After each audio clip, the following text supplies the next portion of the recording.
इस वीडियो में दी हुई जानकारी इंटरनेट से ली गई है। हम इस वीडियो में किसी भी दवाई का प्रचार नहीं करते। आज हम बात करेंगे मानसिक स्वास्थ्य से जुड़ी एक बहुत ही महत्वपूर्ण दवा के बारे में, जिसका नाम है फ्लूटी कैप्सूल।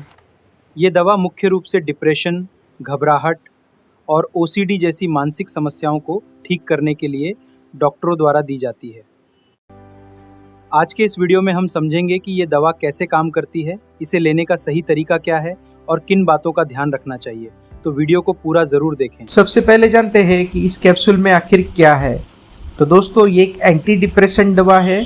इसकी कंपोजिशन की बात करें तो इसमें फ्लोक्सिटिन होता है। ये अलग अलग स्ट्रेंथ में आती है, जैसे 10 mg, 20 mg और 40 mg, जो डॉक्टर मरीज की ज़रूरत के हिसाब से तय करते हैं।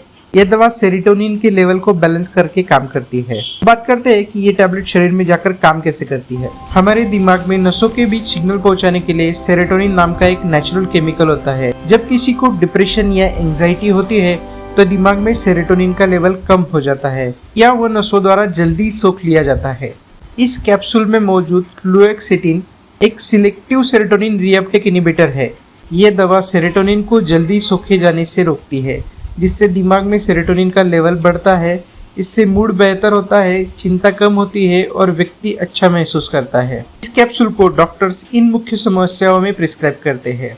सबसे पहला है डिप्रेशन, यानी उदासी, निराशा और किसी काम में मन न लगने की स्थिति। दूसरा है ओसीडी के इलाज में, जब किसी व्यक्ति को बार बार एक ही तरह के विचार आते हैं या वह बार बार एक ही काम करता है, जैसे बार बार हाथ धोना, तो उसे ओसीडी कहा जाता है। इस कैप्सूल का इस्तेमाल ओसीडी के इलाज में भी किया जाता है।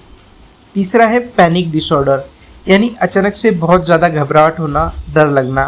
होता है बुलिमिया नर्वोसा, ये एक ईटिंग डिसऑर्डर है जिसमें व्यक्ति को बहुत ज़्यादा भूख लगती है और वो बहुत ज़्यादा खाना खा लेता है। और पांचवा है प्रीमेंस्ट्रुअल डिस्फोरिक डिसऑर्डर, पीरियड से पहले होने वाली गंभीर मानसिक और शारीरिक परेशानी में भी इस कैप्सूल का इस्तेमाल किया जाता है।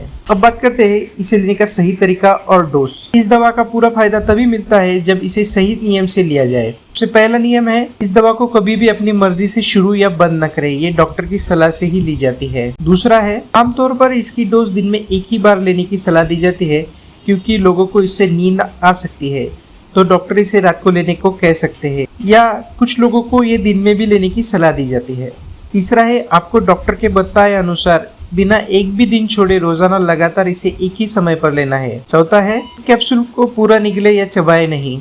सबसे महत्वपूर्ण नियम है, इस दवा का असर दिखने में 2 से 4 हफ्ते लग सकते हैं, इसलिए धैर्य रखें और दवा लेते रहे। अब बात करते हैं साइड इफेक्ट्स की। शुरुआत में जब शरीर इस दवा के साथ एडजस्ट करता है तो कुछ साइड इफेक्ट्स हो सकते हैं, लेकिन ज्यादातर ये समय के साथ अपने आप ठीक हो जाते हैं। आपको साइड इफेक्ट दिख सकते हैं, जैसे जी मिचलाना या पेट खराब होना, सिर दर्द, चक्कर आना, मुंह सूखना, नींद ना आना या बहुत ज़्यादा नींद आना, सेक्सुअल की इच्छा कम होना।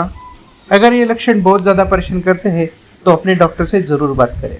अब बात करते हैं सावधानियों के बारे में। इस दवा को लेते समय इन बातों का विशेष ध्यान रखें। पहला है अल्कोहल। इस दवा के साथ शराब का सेवन बिल्कुल न करें, क्योंकि इसके साइड इफेक्ट्स और चक्कर बढ़ सकते हैं। दूसरा है गाड़ी चलाना।